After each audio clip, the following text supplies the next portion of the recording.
अंगणवाडी भारतामध्ये सर्वांचे स्वागत. सलग 30 तासानंतर अंगणवाडी कर्मचाऱ्यांच्या प्रश्नावर मंत्री आदित्य तटकरे यांनी शिष्टमंडळाशी केली चर्चा.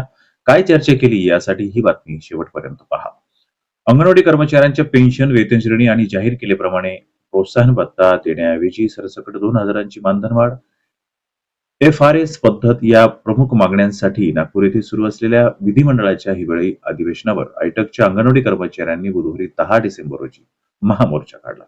अंगणवाडी कर्मचाऱ्यांसह आयटक संलग्न असलेल्या शालेय पोषण आहार, शेजारवाऱ्या महिला, स्त्री परिचार, पोलीस पाटील आणि आशा वर्कर यांनीही आपापल्या मागण्यांसाठी एकत्रित मोर्चामध्ये सहभाग नोंदवला. दुपारी अंगणवाडी कर्मचाऱ्यांच्या शिष्टमंडळाला चर्चेसाठी विधान भवनात बोलावण्यात आले. मात्र बालविकास मंत्री आदित्य तटकरे यांनी भेट घेण्याचे टाळल्याने ताटकळलेल्या अंगणवाडी शिष्टमंडळ संतापले आणि परत फिरल्याने वाद निर्माण झाला होता. अखेर राज्यमंत्री मेघना बोर्डीकर यांनी त्यांची भेट घेतली. ठोस चर्चा न झाल्याने शिष्टमंडळाने मुक्कामी आंदोलन करण्याचा निर्धार केला.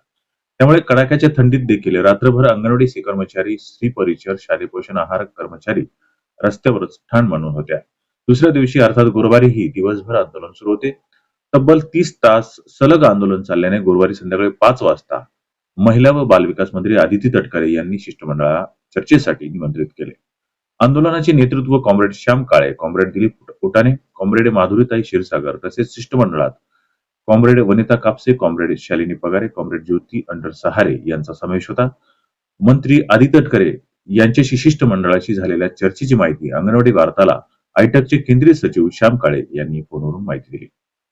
जी शिष्टमंडळाशी आदिती तटकरे यांची चर्चा झाली, त्यात नेमकी काय चर्चा झाली, काय तोडगा निघाला?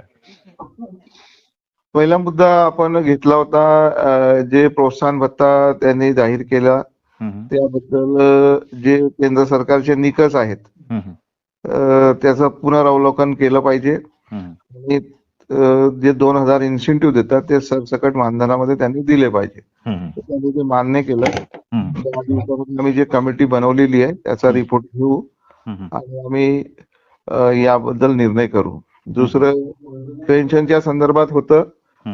पेन्शनच्या संदर्भामध्ये त्यांनी सांगितलं की जे कॉन्ट्रीब्युटिव्ह पेन्शन करायचं आहे त्यामध्ये आपण सर्व संघटनांना विनंती केली होती पण ते पत्र मिळालं नाही. मग आम्ही अर्ज करून दिली, सर्वांनी मान्यता दिली आहे, त्याची प्रोसिडिंग झालेली आहे, फाईल तुमच्याकडे म्हणते म्हणे मला माहित नाही. मग आयुक्त होते त्यांना सांगितलं तुम्ही दिलं नाही का? तर म्हणे नाही म्हणे. तर मग मॅडमनी सांगितलं की लवकर माझ्या टेबलवर ठेवा म्हणे, ते कॅबिनेट मध्ये घेऊन जाऊ आणि पेन्शनचा GR माझ्या काळात काढतो असं मी तिने सांगितलं. ग्रॅज्युटीच्या संदर्भामध्ये दिल्ली हायकोर्टाचा निर्णय, गुजरात हायकोर्टाचा निर्णय, दिल्ली सुप्रीम कोर्टाचा निर्णय याचा अभ्यास सुरू आहे. मी त्यांना सांगितलं की तुम्ही कर्नाटकला सर्वात अधिक ग्रॅज्युटी दिली आहे, तिन्ही स्टेटचा अभ्यास करा, तिन्ही कागदाचा आणि ग्रॅज्युटी ग्रँट करा. तर त्याने म्हणाला अंतिम टप्प्यामध्ये आपली ग्रॅज्युटी म्हणजे अंतिम म्हणजे काय? प्रतिप्रश्न केला आपण की अंतिम म्हणजे काय बाबा? म्हणजे झालेलंच आहे. मग झालेलं केव्हापर्यंत होईल? तर त्याने तेही सांगितलं की आम्ही या आठवड्याभरामध्ये ग्रॅज्युटीचा निर्णय मार्गी लावतो. मेन मुद्द्यावरती चर्चा झाली आणि चर्चा अर्धा तास चालली. पॉझिटिव्ह चर्चा होती, सकारात्मक मंत्री आहेत. बघू पुढे काय निर्णय होतो. सर, 30 तास सलग आंदोलन चाललंय, नेमकी काय भूमिका होती यामागे? त्यांनी एवढं आंदोलन जे आहे ते पुढे ढकललं म्हणजे चालवलं. आधी चर्चा करू शकत होत्या आधी तटकरे या ते आधी त्यांना वाटलं की जसं इतर आंदोलन होतात, लोक येतात आणि संध्याकाळी निघून जातात, तसं आंदोलन होईल आणि आपण वाचू. पण आयटकने निर्धार केला होता की जेव्हापर्यंत सकारात्मक काही गोष्टी घडणार नाही तेव्हापर्यंत आपण घरी जाणार नाही. म्हणून 30 तास आंदोलन करावं लागलं.